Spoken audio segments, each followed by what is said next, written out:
नमस्कार मित्रांनो, युवराज अकॅडमी 24 या आपल्या एज्युकेशनल यूट्यूब चॅनलवर मी तुम्हा सर्वांचं स्वागत करतो। तर मित्रांनो, टेट परीक्षा 2025 या परीक्षेसाठी सराव प्रश्नपत्रिका 5वी आपण या ठिकाणी पाहत आहोत। 5वी सराव प्रश्नपत्रिका या ठिकाणी पाहत आहोत। यापूर्वीच आपल्या 4 सराव प्रश्नपत्रिका झालेल्या आहेत।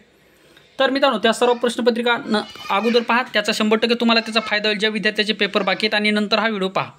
तर चला मित्रांनो, त्याची प्लेलिस्ट सुद्धा या व्हिडिओच्या डिस्क्रिप्शन बॉक्समध्ये देत आहे। TCS पॅटर्न म्हणून प्लेलिस्ट आहे, ही प्लेलिस्ट तुम्ही पाहू शकता। तर चला आता वेळ न लावता व्हिडिओची सुरुवात करूया। अतिशय महत्त्वाचा व्हिडिओ असणारे अशा स्वरूपाचे क्वेश्चन तुम्हाला टेट परीक्षेसाठी विचारले जाते। तर चला मित्रांनो, आपल्याकडे वेळ खूप कमी आहे, त्यामुळे आपण या ठिकाणी डायरेक्ट क्वेश्चनला सुरुवात करूया। पहा, पहिला क्वेश्चन आपल्याला काय विचारलेला आहे मित्रांनो, नातेसंबंधाचा प्रश्न आहे। P ही Q ची बहीण आहे, Q ही R ची आई आहे। आता या डायग्रामला तुम्हाला डायरेक्ट मित्रांनो काय करायचं, तुम्हाला डायरेक्ट डायग्राम काढायला सुरुवात करायची। ठीक आहे, डायरेक्ट डायग्राम तुम्हाला काढण्यासाठी सुरुवात या ठिकाणी करायची आहे। तर पहा, या ठिकाणी ही डायग्राम आपण या ठिकाणी काढून घेऊयात। काय म्हणतं पहा मित्रांनो, या ठिकाणी P ही Q ची बहीण आहे। P कोणाची बहीण आहे, तर P जी काय P आहे, P कोणाची बहीण आहे, तर P ही Q ची बहीण आहे। P ही Q ची बहीण आहे, याचा अर्थ P ही Q ची बहीण आहे, याचा अर्थ P मुलगी आहे। पहा, कोणाची बहीण आहे, तर P ही Q ची बहीण आहे। कोणाची बहीण आहे, Q ची बहीण P आहे। म्हणजे बहीण आहे याचा अर्थ ते आपण मायनस या ठिकाणी वापरलं। आपण स्त्रीसाठी मायनस वापरतो आणि पुरुषासाठी प्लस हे चिन्ह वापरत असतो। हे बेसिक तुम्हाला माहीत असणं गरजेचं असणार आहे। ठीक आहे, काय या म्हणते पहा, P ही Q ची बहीण आहे, त्याच्यानंतर Q ही R ची आई आहे। Q कोणाची आई आहे, तर Q ही R ची आई आहे। Q कोणाची आई आहे, R ची आई आहे। ठीक आहे, म्हणजे Qचं जेंडर आपल्याला या ठिकाणी कळालं, म्हणजे Q सुद्धा एक स्त्री आहे, कारण की आई म्हणजे ती काय स्त्री असणार आहे। आणि Q कोणाची आहे, R ची आहे, म्हणजे Rचं जेंडर आपल्याला अजून कळालं नाही। पुढे काय म्हणते पहा, R हा S चा भाऊ आहे। R कोणाचा भाऊ आहे, R हा S चा भाऊ आहे। R कोणाचा भाऊ आहे, S चा भाऊ आहे। म्हणजेच R कोण आहे या ठिकाणी, भाऊ, म्हणजेच R हा या ठिकाणी पुरुष असणार आहे। ठीक आहे, म्हणून प्लस दिलं। त्याच्यानंतर पहा, S हे T चे वडील आहेत। S कोणाचे वडील आहेत, तर S हे T चे वडील आहेत। S कोणाचे वडील आहेत, T चे वडील आहेत। म्हणजे या ठिकाणी आपल्याला Tचं जेंडर कळालं नाही, परंतु Sचं जेंडर कळालं, वडील आहेत, याचा अर्थ S सुद्धा काय या ठिकाणी मुलगाच असणार आहे, म्हणजे काय पुरुष असणार आहे। त्याच्यानंतर T हा U चा भाऊ आहे। T कोणाचा भाऊ आहे, तर T हा U चा भाऊ आहे। T कोणाचा भाऊ आहे, तर T हा U चा भाऊ आहे। T कोणाचा भाऊ आहे, U चा भाऊ आहे, याचा अर्थ तो सुद्धा या ठिकाणी काय पुरुषच असणार आहे। आता Uचं जेंडर आपल्याला या ठिकाणी आतापर्यंत समजलेलं नाही। पुढे पहा, U हा V चा पती आहे। U कोणाचा पती आहे, तर U हा V चा पती आहे, म्हणजे U सुद्धा या ठिकाणी पुरुष असणार। पती म्हणजेच काय पुरुष, म्हणजे U सुद्धा या ठिकाणी पुरुष असणार आहे। आणि तो कोणाचा पती आहे, तर तो आहे मित्रांनो या ठिकाणी V चा पती। आता पती U जर असेल तर ही काय असणार, त्याची पत्नी असणार, म्हणजे ही झाली स्त्री, ही झाली याची स्त्री, म्हणजेच U ही V ची पत्नी। मग आपल्याला विचारलं काय, तर फी ही S ची कोण असणार आहे, फी ही S ची कोण असणार आहे। पाय S ची कोण असणार आहे, म्हणजेच याचा अर्थ हा झाला मित्रांनो Sचा कोण झाला, हा T झाला याचा मुलगा। आणि या ठिकाणी T आणि U हे दोघं जर भाऊ असतील, याचा अर्थ S हे U चे सुद्धा वडील आहेत, कारण की भावाचे वडील म्हणजे आपले सुद्धा वडील असतात। म्हणजेच U चे वडील कोण आहेत, S आहेत। आणि मग U ची पत्नी ही S ची कोण असणार आहे, तर ती साहजिक सून असणार आहे। कोण असणार आहे, सून असणार आहे। मग आपल्याला काय विचारलं पाहिजे या ठिकाणी, फी ही S ची कोण असणार आहे, तर फी ही S ची असणार आहे या ठिकाणी सून। कोण असणार आहे, फी ही S ची कोण असणार आहे, म्हणजेच याचा अर्थ फी ही S ची कोण असणार, तर ती सून असणार आहे, कारण की आपल्या मुलाची बायको आपली कोण असणार, सून असणार। याचा अर्थ मित्रांनो सून या ठिकाणी ऑप्शनमध्ये दिलेलं नाही मित्रांनो, ऑप्शन कदाचित चूक असावे, तर 5 नंबरचा ऑप्शन तुमच्यासाठी मी देतो, ते सून आहे। कोण असणार आहे, सून असणार आहे। पहा, या ठिकाणी सरळ म्हणलेले फी ही S ची कोण आहे, फी ही S ची कोण आहे, तर फी ही S ची असणार आहे या ठिकाणी सून। कोण असणार आहे, सून असणार आहे। कोण असणार मित्रांनो, सून या ठिकाणी ती असणार आहे। म्हणजेच मित्रांनो या ठिकाणी ऑप्शन या ठिकाणी देण्यात आलेलं नाही, परंतु याचं मित्रांनो 5 नंबरचा ऑप्शन लिहून घ्या, या ठिकाणी ती सून असणार आहे। एक ऑप्शन मित्रांनो देण्यामध्ये चुकलेलं आहे, किंवा भाऊच्या जागेवर तुम्ही सून करू शकता, किंवा पत्नीच्या जागेवर सून करू शकता। ठीक आहे, तर हे उत्तर मित्रांनो याचं उत्तर आहे सून। ठीक आहे, तर याचं उत्तर आहे ऑप्शन क्रमांक 5। ठीक आहे, पुढचा प्रश्न पहा। आता याच्यामध्ये मित्रांनो थोडेसे ऑप्शनमध्ये गडबड झालेली आहे। पुढचा प्रश्न पहा, 2 नंबरचा प्रश्न पहा। हा प्रश्न अतिशय महत्त्वाचा आहे। या प्रश्नावर मित्रांनो 100% प्रश्न विचारले जात आहेत। आता हा प्रश्न थोडासा समजून घ्या, मी व्यवस्थित तुम्हाला सांगतो। पहा, एकही K हा F नाही, एकही K हा F नाही। म्हणजेच मित्रांनो हा जो काही K तुम्हाला दिसत आहे, हा जो काही K आहे, हा एकही K हा या ठिकाणी F नाही, म्हणजे हा K आणि F चा काहीही संबंध नसणार आहे। या ठिकाणी आपण F लिहूयात, या F चा या ठिकाणी काहीही संबंध नसणार आहे। ठीक आहे, या ठिकाणी काय म्हणले पहा, पुढे पहा, आता इथपर्यंत झालं. पुढचं काय म्हणले, सर्व एच हे एफ आहेत. सर्वच्या सर्व जे काही एच आहेत ते कोण आहेत, एफ आहेत. सर्वच्या सर्व जे काही एच आहेत, सर्वच्या सर्व एच आहेत ते कोण आहेत, एफ आहेत. कोण आहेत मित्रांनो, एफ आहेत. मग हे आता ही झाली मित्रांनो या विधानावरून ही झाली आकृती. आता निष्कर्ष काढत असताना काही गोष्टी तुमच्यासाठी महत्त्वाच्या. या विधानावरून जी काही आकृती निघली, या आकृतीवरून आपल्याला हे निष्कर्ष काढायचे, आकृतीवरून आपल्याला निष्कर्ष काढायचे. परंतु मी तर निष्कर्ष काढत असताना जर तुम्ही कन्फ्यूज होत असाल तर परत एकदा या निष्कर्षाची सुद्धा आकृती काढा. मग या वरच्या आकृतीची त्याची तुलना करा, मग तुम्हाला ते या ठिकाणी समजणार आहे. कसं तर आपण या ठिकाणी पाहूयात. पहा, पहिला निष्कर्ष आपल्याला काय म्हणतो, काही एफ हे एच आहेत. काही जे काही एफ आहेत हे कोण आहेत, एच आहेत. म्हणजे काही जे काही एफ आहेत हे एच असणार आहे. आता मला सांगा मित्रांनो, एफचं पूर्णपणे एफच्यामध्ये पूर्णपणे एच आहेत. मग मला सांगा एचचा जो काही एवढा जो काही भाग आहे, म्हणजेच मित्रांनो आता एक समजून सांगतो मी तुम्हाला. म्हणजेच मला सांगा मित्रांनो, आता सर्वप्रथम मी तुम्हाला सांगतो, ही आहे मित्रांनो चपाती. ही सर्व झाली चपाती. मी म्हणलं या चपातीचा मधला जो काही भाग आहे, या एवढ्याच भागाला मी काही चटणी लावली, चपातीच्या एवढ्याच भागाला चटणी लावली. तर मित्रांनो तुम्ही या ठिकाणी म्हणू शकता नाही की चपातीच्या काही भागाला चटणी लागलेली आहे. मग तसंच याच ठिकाणी काही एफ या ठिकाणी एच असणार आहेत. म्हणजे चपातीचा काही भाग या ठिकाणी चटणीमध्ये गेला एवढा भाग, म्हणजे या ठिकाणी एफचा जो काही एवढा भाग आहे हा एच असणारच आहे. साहजिक आहे मित्रांनो, एच असणार आहे. म्हणजे पहिलं विधान काय म्हणते आपल्याला, काही एफ हे एच आहेत. काही एफचा जो काही एवढा हा जो काही भाग आहे, जसं की मित्रांनो हा चपातीचा जो काही एवढा भाग आहे चटणीचाच आहे. म्हणजे चपातीचा काही भाग चटणी आहे असं आपण म्हणू शकतो.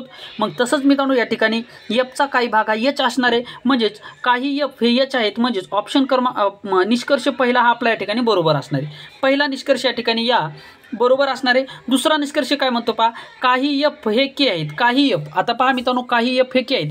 आता मला सांगा एफचं आणि केचं या ठिकाणी ऑलरेडी भांडण आहे. या ठिकाणी सरळ म्हणलेले की एकही के हा एफ नाही. मग इथं काय म्हणते, काही एफ हे के आहेत. म्हणजे त्याचा अर्थ हे रॉंग असणार आहे. म्हणजेच निष्कर्ष पहिला बरोबर असणार आहे, निष्कर्ष दुसरा या ठिकाणी चुकीचा असणार आहे. मग आपल्याला काय म्हणायचं, केवळ निष्कर्ष एक बरोबर. मग पहा पहिलं ऑप्शन काय दिलं आहे, केवळ निष्कर्ष एक तर्कसंगत आहे. दुसरा निष्कर्ष दिलेला आहे, निष्कर्ष 1 आणि 2 तर्कसंगत आहेत. म्हणजेच मित्रांनो या ठिकाणी दोन्ही तर्कसंगत नाहीत. म्हणजेच ऑप्शन क्रमांक 1 आहे आपल्या प्रश्नाचं उत्तर. अशा स्वरूपामध्ये हा प्रश्न तुम्हाला सॉल्व्ह करायचा होता. ठीक आहे, तर आशा करतो हा प्रश्न तुम्हाला व्यवस्थितरित्या समजलेला असेल. आता मित्रांनो काही विद्यार्थी मित्रांनी मला या ठिकाणी पेनचा कलर आहे चेंज करण्यासाठी सांगितला होता. तर मित्रांनो हा कलर मी चेंज केलेला आहे. तर हा आता कलर तुम्हाला व्यवस्थित दिसतो का हे मला कमेंट बॉक्समध्ये नक्की सांगू शकता. ठीक आहे, पुढचा प्रश्न पहा. आता पहा, अल्फा न्यूमेरिक सिरीजवर आधारित हा प्रश्न तुम्हाला विचारला जात आहे. असेच प्रश्न विचारले जात आहे. पहा, खालील दिलेली मालिका 0 ते 9 पर्यंतच्या संख्येने बनलेली आहे. 8 या अंकानंतर लगेच एक विषम संख्या आली आहे. असे किती वेळा झालेले आहे. म्हणजे 8च्या नंतर पहा, 8च्या नंतर लगेच विषम संख्या, 8च्या नंतर लगेच विषम संख्या, 8च्या नंतर लगेच विषम संख्या आहे. अशा आपल्याला या ठिकाणी शोधायचं या मालिकेमध्ये. मग पहा मित्रांनो, आता विषम संख्या म्हणजे काय असते, तर ज्या संख्येला 2 ने भाग जात नाही त्या संख्येला विषम संख्या असे म्हणतात. मग विषम संख्येमध्ये कोण येतं, 1 येतं, त्याच्यानंतर 3 येतो, 3च्या नंतर 5 येतो, 5च्या नंतर मित्रांनो 7 येतो, 7च्या नंतर 9 येतो. म्हणजेच मित्रांनो ज्या संख्येला 2 ने भाग जात नाही त्या संख्येला विषम संख्या असे म्हणतात. आता 0 ही संख्या मित्रांनो विषम संख्या नाही. 0 ही संख्या या ठिकाणी विषम संख्या नाही, हे लक्षात ठेवायचं आहे. ठीक आहे, मग आता आपण शोधूयात 8च्या नंतर विषम संख्या. 8च्या नंतरची विषम संख्या आपण या ठिकाणी शोधूयात. या ठिकाणी 8 दिलेले आहे. 8च्या नंतर 0 आहे, म्हणजे ती विषम संख्या नसणार आहे. त्याच्यानंतर परत 8 या ठिकाणी सुद्धा आहे. 8च्या नंतर 0 आहे, ती विषम संख्या नसणार आहे. परत या ठिकाणी सुद्धा 8 आहे. 8च्या नंतर 0 आहे, ती सुद्धा विषम संख्या नसणार आहे. आता या ठिकाणी परत 8 आला. 8च्या नंतर 0 आहे, म्हणजे ती सुद्धा विषम संख्या नसणार आहे. त्याच्यानंतर परत 8 कुठे, 8 डायरेक्ट आता या ठिकाणी 8 आहे. 8च्या नंतर 1 आहे. आता 1 ही विषम संख्या आहे. पहा, 1 ही या ठिकाणी विषम संख्या आहे. म्हणजे 8 आणि 1 ही एक विषमची जोडी आपल्याला, सम आणि विषमची जोडी आपल्याला या ठिकाणी भेटलेली आहे. म्हणजे 8च्या नंतर एक विषम संख्या भेटली. त्याच्यानंतर परत 8 आहे. 8च्या पुढे कुठलीही संख्या नाही. याचाच अर्थ मित्रांनो आपल्याला या सर्व ही जी काय आपल्याला मालिका दिली, या मालिकेमध्ये केवळ एकच संख्या अशी आहे की जी 8 आणि 1 ही सोबत येत आहेत. म्हणजे 8च्या नंतर विषम संख्या फक्त एकाच ठिकाणी येते. म्हणून ऑप्शन क्रमांक 1, ऑप्शन क्रमांक 3 ऑप्शन क्रमांक 3 मध्ये दिलेले ऑप्शन क्रमांक 3 आहे मित्रांनो आपल्या या प्रश्नाचं उत्तर. आशा करतो हा सुद्धा प्रश्न तुम्हाला व्यवस्थितरित्या समजलेला असेल. आता पुढचा प्रश्न पहा, 4 नंबरचा. 4 नंबरचा प्रश्न पहा आपल्याला काय म्हणतो, हा अल्फाबेटवर आधारित महत्त्वाचा प्रश्न आहे. पहा, दिलेले पर्याय मधून दिलेल्या प्रश्नाचे संबंधित अक्षर तुम्हाला निवडायचे. आता पहा या ठिकाणी काय दिलं आपल्याला, जी दिलेलं आहे. 1 मिनिट, जीच्या नंतर काय दिलं, आय. त्याच्यानंतर याचा संबंध कसा आहे, ई. ईच्या नंतर एफ. एफ, त्याच्यानंतर काय दिलं आपल्याला, त्याच्यानंतर दिलेलं एन आणि पी. ठीक आहे, हे दिलेलं आहे आपल्याला. आता या दोघांचा जसा संबंध आहे, या दोघांचा जसा संबंध आहे तसाच या ठिकाणी पुढं कोणाचा संबंध असणार हे आपल्याला या ठिकाणी निवडायचं आहे. मग पहा, या ठिकाणी जर तुम्ही थोडंसं निरीक्षण जर केलं तर मित्रांनो पहा, जीचा क्रमांक किती येतो, 7वा येतो. त्याच्यानंतर आयचा क्रमांक किती येतो, तर आयचा क्रमांक 9वा येतो. म्हणजे अल्फाबेटमधला क्रमांक लक्षात ठेवा, म्हणजे ABCD याच्यानुसार क्रमांक. त्याच्यानंतर ई कितव्या क्रमांकावर येतो, ई येतो 5व्या क्रमांकावर. एफ कितव्या क्रमांकावर येतो, एफ येतो 6व्या क्रमांकावर. मग आता याच्यामध्ये काही तुम्हाला लॉजिक लागतं का, तर पहा या ठिकाणी जर पाहिलं तर 7चा काय झाला मित्रांनो, 7चा या ठिकाणी 5 झाला म्हणजे 2 कमी झाले.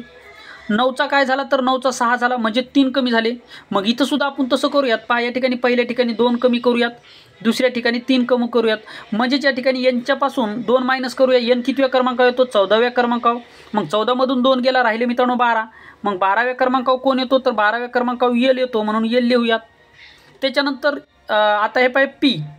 पीच्या नंतर आपल्याला 3 कमी करायचे. पीच्या नंतर 3 कमी करायचे. पी कितव्या क्रमांकावर येतो, पी येतो 16व्या क्रमांकावर. 16मधून 3 गेला, 16मधून 3 गेला किती राहिला मित्रांनो, 16मधून 3 गेला राहिला या ठिकाणी किती, 16मधून 3 गेला या ठिकाणी राहिला मित्रांनो 13. किती राहिला, 13 राहिला. मग 13व्या क्रमांकावर कोणतं अक्षर येतं, तर 13व्या क्रमांकावर येणारं जे काही अक्षर आहे मित्रांनो ते येतं या ठिकाणी यम. म्हणजेच एल आणि यम ही जोडी या ठिकाणी बसणार आहे. आता ऑप्शनमध्ये पहा एल आणि यम दिसते का, ऑप्शन क्रमांक 3 मध्ये दिसते मित्रांनो, म्हणून ऑप्शन क्रमांक 3 आहे आपल्या प्रश्नाचं उत्तर. आशा करतो हा प्रश्न तुम्हाला व्यवस्थितरित्या समजलेला असेल. अशा स्वरूपाचे प्रश्न तुम्हाला 2 ते 3 प्रश्न या ठिकाणी विचारले जात आहेत, त्यामुळे हा प्रश्न खूप आणि खूप महत्त्वाचा आहे. पुढे पहा, आता 5 नंबरचा प्रश्न पहा, महत्त्वाचा प्रश्न आहे हा सुद्धा. हा जो काय प्रश्न आहे मित्रांनो, 8 मुले आहेत, एका वर्तुळाकार टेबलाभोवती बसलेले आहेत. पहा अतिशय महत्त्वाचं आहे. पहा आता आपण वाचून घेऊयात. ABCDEFG आणि H ही 8 मुले, 8ची तुम्हाला सिरियल देत आहेत हे लक्षात ठेवा. 8 मुले एका वर्तुळाकार टेबलाभोवती केंद्राकडे पाठ करून बसलेले आहेत. यामध्ये कन्फ्यूज होऊ नका. केंद्राकडे पाठ करून बसलेले आहेत याचा अर्थ त्या मुलाचं तोंड केंद्राच्या बाहेर आहे, हे लक्षात ठेवा. केंद्राच्या बाहेर तोंड आहे मुलाचं, नाही इथं केंद्राकडे हे मुद्दाम टाकलेले त्यांनी केंद्राकडे. मग आपण डायरेक्ट वाचून जातो केंद्राकडे तोंड करून, तर आपले या ठिकाणी मित्रांनो मार्क जाऊ शकतात, सिलिंग मिस्टेक होऊ शकते आणि 5 मार्काचा फटका मित्रांनो आपल्याला या ठिकाणी बसू शकतो. त्यामुळे लक्षात ठेवा, यांनी काय म्हणतात, टेबलाभोवती 8 मित्र बसलेले आहेत, परंतु केंद्राकडे पाठ करून, केंद्राकडे तोंड करून नाही, केंद्राकडे पाठ करून बसलेले आहेत.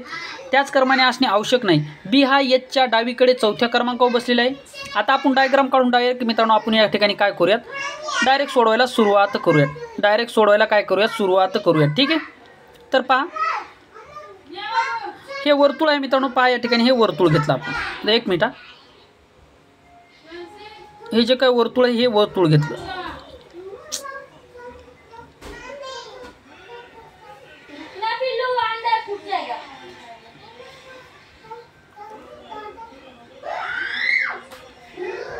हेच घेतलं मित्रांनो आपण, वर्तुळ घेतलं. ठीक आहे, आता वर्तुळ घेतल्याच्या नंतर आपल्याला काय करायचं, या वर्तुळावर काय करायचं आपल्याला, ते 8 मित्र बसवायचे.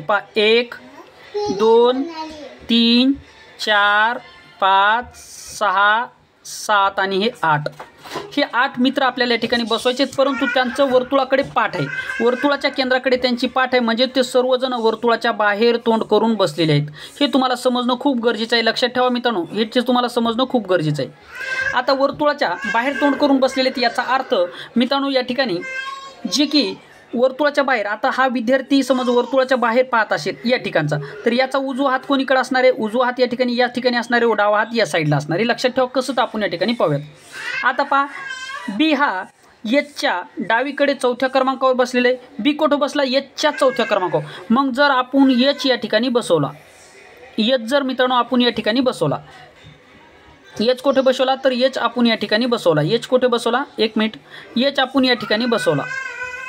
ठीक आहे, मग मला सांगा, एचचं तोंड जर केंद्राच्या बाहेर असेल तर याचा अर्थ एचची ही झाली डावी बाजू आणि ही झाली उजवी बाजू. मग हे काय म्हणते पहा, बी हा एचच्या डावीकडे, बी हा एचच्या डावीकडे 4थ्या क्रमांकावर बसलेला आहे. म्हणजेच मित्रांनो या ठिकाणी इकडं बसणार आहे एच 4थ्या क्रमांकावर. पहिला, दुसरा, तिसरा आणि चौथा. इथं कोण बसलेलं आहे मित्रांनो, एच बसलेला आहे. इथं कोण बसलेलं आहे, एच बसलेले आहे. लक्षात ठेवा, एच बसला. कुठं बसला, इथं एच बसला. आता थोडंसं कलर चेंज करून घेऊयात. मला पण असं वाटतं की कलर चेंज करूयात, म्हणजे सगळं सारखं होईल. थोडासा मी या ठिकाणी काय सफेद कलरचा रंग घेतो. ठीक आहे, या ठिकाणी एच बसला, या ठिकाणी एच बसला. आता परत काय म्हणते पहा, एफ आणि बी यांच्या दरम्यान केवळ 2 मुली बसलेले आहेत. एच पहा, एफ आणि बी यांच्या दरम्यान केवळ 2 मुली बसलेले आहेत, मुलं किंवा मुली, ठीक आहे. एफ आणि बी यांच्या दरम्यान केवळ 2 मुले, आपण मुलेच म्हणूया, 2 मुले बसले आहेत. कोणाच्या दरम्यान? एफ आणि बीच्या दरम्यान. मग मला सांगा मित्रांनो, आता या ठिकाणी बीच्या कुठं म्हणलेलं पहा, बी हा एचच्या डावीकडे चौथ्या क्रमांक, हा इथे ठिकाणी एच असेल तर इथं कोण आहे? बी आहे. सॉरी, या ठिकाणी मी एचच लिहिलं, या ठिकाणी बी आहे, ठीक आहे. म्हणजे एचच्या डावीकडे बी हा चौथ्या क्रमांक आहे आणि बी आणि एफ यांच्या दरम्यान केवळ 2 मुले आहेत. पहा, 2 मुले आहेत. म्हणजे याचा अर्थ आता बीच्या डाव्याकडून बसले का उजवीकडून हे आपण या ठिकाणी सांगू शकत नाहीत. एक मित्रांनो, आपण काय करूयात, या ठिकाणी कोणातरी एका साईडला बसून घेऊयात, ठीक आहे. आता बीच्या काय म्हणतंय, बी आणि एफ यांच्या दरम्यान केवळ 2 मुले बसलेले आहेत. बी आणि एफ यांच्या दरम्यान केवळ 2 मुले बसलेले आहेत. म्हणजेच काय होत, बी आणि एफ 2 आणि या ठिकाणी काय करूयात आपण, एफला बसूयात. या ठिकाणी काय करूयात, एफला बसूयात. पहा, एफ या ठिकाणी बसला म्हणजे बी आणि एफ यांच्या दरम्यान 2 मुले. पहा, हा पहिला मुलगा आणि हा दुसरा मुलगा, या 2 मुलं सोडून या ठिकाणी एफ बसलेला आहे, लक्षात ठेवा, ठीक आहे. त्याच्यानंतर काय म्हणते पहा, ई हा डीच्या डावीकडे दुसऱ्या क्रमांकावर बसलेला आहे. ई हा कोणाच्या? डीच्या डावीकडे दुसऱ्या क्रमांकावर बसलेले. आता डी आणि ईचं या ठिकाणी कुठे आपल्याला संबंध नाही, कारण की डी आणि ई या ठिकाणी ऑलरेडी बसलेले नाहीत. मग जे ऑलरेडी बसले त्यांच्या संबंधित जे काही विधान असेल ते विधान पकडायचं. आता पहा, या ठिकाणी एफ हा सीच्या डावीकडे दुसऱ्या क्रमांकावर आहे. आता ऑलरेडी आपला एफ बसलेला आहे. मग एफच्या संदर्भामध्ये जे काही विधान सांगते ते निवडा. मग एफ हा सीच्या डावीकडे दुसऱ्या क्रमांकावर बसलेला आहे. ज्या विधानासंदर्भामध्ये माहिती नाही ते विधान स्किप करा, लक्षात ठेवा. डी आणि ई संदर्भामध्ये या वर्तुळामध्ये सध्या तरी कुठे या ठिकाणी याचा संबंध लागत नाही, त्यामुळे हे स्किप केलं. एफ हा सीच्या डावीकडे दुसऱ्या क्रमांकावर बसतो. मग मला सांगा मित्रांनो, सीच्या डावीकडे. आता सी जर या ठिकाणी इथं जर बसला सीच्या डावीकडे दुसऱ्या क्रमांकावर, म्हणजेच मित्रांनो या ठिकाणी आपण सी बसवला. आता सी बाहेर पाहते, याचा अर्थ सीची ही डावी बाजू झाली आणि इकडे ही उजवी बाजू झाली. मग आपल्याला काय म्हणतंय, एफ हा सीच्या डावीकडे दुसऱ्या बाजूला दुसऱ्या क्रमांकावर बसलेले, म्हणजेच एच झाला पहिल्या क्रमांकावर, दुसऱ्या क्रमांक झाला एफ. ही कंडिशन आपली या ठिकाणी शेप बसलेली आहे. त्याच्यानंतर सी हा जीच्या लगतच शेजारी आहे. सी कोणाचा शेजारी आहे? लगतच म्हणजे जवळचा. आता मला सांगा मित्रांनो, सी हा जीचा लगतचा शेजारी आहे, म्हणजे सीच्या बाजूला ही जी काही जागा आहे ना, या ठिकाणी कोण बसणार? जी बसणार आहे. मग मित्रांनो आता पहा, जी बसणार, या ठिकाणी जी बसणार आहे आणि सी हा बीच्या लगतचा शेजारी नाही. मग मला सांगा, सी तर या ठिकाणी ऑलरेडी आपला बसलेला आहे. मग आता राहिलं कोण मित्रांनो? पुढं पाहता, ई हा डीच्या डावीकडे दुसऱ्या क्रमांकावर बसलेला आहे. ई कोणाच्या? डीच्या डावीकडे बसलेले. याचा अर्थ मला सांगा मित्रांनो, जर या ठिकाणी आपण डी बसविला, आणि डीचं तोंड जर इकडं असेल तर डीची डावी बाजू इकडल्या साईडला असणार, उजवी बाजू या साईडला असणार. मग डीच्या डावीकडे, आता पहा या ठिकाणी जो काही डी बसलाय, आता डीच्या डावीकडे कितव्या क्रमांकावर? डीच्या डावीकडे बसलेले दुसऱ्या क्रमांकावर कोण बसला? ई बसलाय. म्हणजेच पहिला बी आहे, डीच्या पहिला बी आणि त्याच्यानंतरचा दुसरा कोण बसणार आहे? ईच बसणार आहे. कोण बसणार आहे मित्रांनो? ई बसणार आहे. मग मला सांगा मित्रांनो, आता फक्त एकच जागा राहिली आणि ते एक जागेवर आपल्याला कोणाला बसवायचं? तर पहा, बी बसला, सी बसला, डी बसला, जी बसला. आता राहिला कोण? ए राहिला फक्त. मग या ठिकाणी ए बसून द्या. झाली मित्रांनो आपली ही मांडणी. आता या मांडणीवर तुम्हाला 5 प्रश्न विचारले जातात. किती? 5 प्रश्न विचारले जातात. परंतु या ठिकाणी मी एकच प्रश्न घेतो. पुढचे जे काही प्रश्न तुम्हाला या मांडणीवर विचारले जातात, मांडणी एकदा जमल्याच्या नंतर पुढचे प्रश्न तुम्हाला जमण्यासाठी मदत होते, ठीक आहे. मग पहा, आता या ठिकाणी आपल्याला काय म्हणते, तर एफच्या लगतच उजवीकडे कोण बसलेले आहे? आता मला सांगा मित्रांनो, एफ या ठिकाणी बसलेलं आहे. आता एफचं तोंड जर या ठिकाणी बाहेर असेल, आणि एफच्या उजवीकडे कोण बसलेले म्हणते, मग मला सांगा मित्रांनो, एफचं तोंड या ठिकाणी जर बाहेर असेल तर एफची ही झाली डावी बाजू आणि एफची ही झाली उजवी बाजू, कारण की तो बाहेर पाहत आहे. म्हणजेच या ठिकाणी एफच्या लगतच कोण आहे? तर तो एच आहे. कोण आहे मित्रांनो? एच आहे. म्हणून ऑप्शन क्रमांक 3 आहे आपल्या प्रश्नाचं उत्तर. आशा करतो मित्रांनो हा प्रश्नसुद्धा तुम्हाला व्यवस्थितरित्या समजलेला असेल. आता सगळ्यात महत्त्वाची गोष्ट, आता यावर आधारित कसे प्रश्न विचारतात ते या ठिकाणी मी थोडंसं सांगतो तुम्हाला.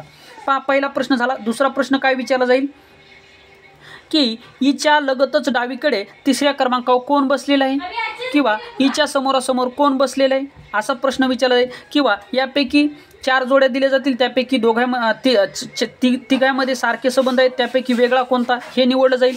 किंवा या ठिकाणी असं म्हणलं जाईल की ई पासून घड्याळाच्या दिशेने सर्व अल्फाबेट म्हणजे ABCDच्या अल्फाबेटनुसार लिहिल्याच्या नंतर खालीलपैकी कोणाच्या जागा बदलणार नाहीत, असा सुद्धा प्रश्न तुम्हाला या ठिकाणी विचारतो. हा प्रश्न मित्रांनो 100% बैठक व्यवस्थेवर विचारला जातो. बैठक व्यवस्था विचारली जाते, त्यामध्ये ABCD हे बैठक व्यवस्था या माहितीनुसार आपल्याला बसवायचे. मग ते सांगतात की ई पासून सुरुवात करा. ई पासून सुरुवात करून घड्याळाच्या काट्याच्या दिशेने या ठिकाणी अल्फाबेटनुसार सर्वांना बसवा. सर्वांना बसवल्याच्या नंतर खालीलपैकी कोणाच्या जागा बदलणार नाहीत, असा मित्रांनो 100% प्रश्न विचारला जातो म्हणजे जातो, लक्षात ठेवा. ठीक आहे, हा एक प्रश्न तुम्हाला विचारला जातो. सोपं आहे. अल्फाबेटनुसार त्याची मांडणी करायची आणि ते मांडणी केल्याच्या नंतर मग कोणाच्या जागा बदलणार ते तुम्हाला या ठिकाणी पाहायचं आहे. ठीक आहे, तर अशा स्वरूपामध्ये मित्रांनो हा या ठिकाणी सराव प्रश्नसंच 5 आपण या ठिकाणी पाहिलेले आहे. पुढचा जो काय आपला व्हिडिओ असणार आहे तो व्हिडिओ असणार आहे मित्रांनो आपला सिम्प्लिफिकेशनवर. मित्रांनो सिम्प्लिफिकेशनवर मित्रांनो तुम्हाला 10 क्वेश्चन 100% विचारले जात आहेत आणि हे हातचे मार्क आहेत मित्रांनो. हातचे मार्क सोडू नका. यावर आधारित मी आज तुम्हाला व्हिडिओ बनवून देणार आहे. 100% तुम्हाला त्याचा फायदा होईल. तर मित्रांनो हा होता व्हिडिओ. व्हिडिओ आवडल्यास व्हिडिओ लाईक करा. चॅनलवर नवीन असाल चॅनलला सबस्क्राईब करा. काही जर मला सजेशन द्यायचं असेल तर मित्रांनो आपला एक सहकारी मित्र म्हणून नक्की मला या ठिकाणी सजेशन देऊ शकता. जसं की मित्रांनो तुम्ही मला या ठिकाणी पेनचं सजेशन दिलं. ज्या विद्यार्थी मित्रांनी मला पेनचं सजेशन दिलं त्याबद्दल मी तुमच्या मनापासून आभार मानतो, धन्यवाद देतो. कारण की मित्रांनो तुमचं सजेशन हे माझ्यासाठी खूप आणि खूप महत्त्वाचं आणि इम्पॉर्टंट असतं. त्यामुळे आपला एक सहकारी मित्र म्हणून मला नक्की सजेशन देत चला. कुठं काही चूक वाटत असेल किंवा कुठलीही शंका जर तुम्हाला या व्हिडिओमध्ये वाटत असेल तर बिंदास मित्रांनो आपला सहकारी मित्र म्हणून मला या ठिकाणी कमेंट करू शकता. मित्रांनो तुमच्या कमेंटचं स्वागत आपल्या युवराज अकॅडमी 24 या चॅनलवर मी नक्की करेन. तर या ठिकाणी थांबूयात मित्रांनो. पुन्हा भेटूया एका नवीन माहितीसह नवीन व्हिडिओमध्ये. तोपर्यंत थँक्यू, धन्यवाद, टेक केअर, बाय बाय. असेच व्हिडिओ पाहत राहा. 100% तुम्हाला त्याचा फायदा होईल.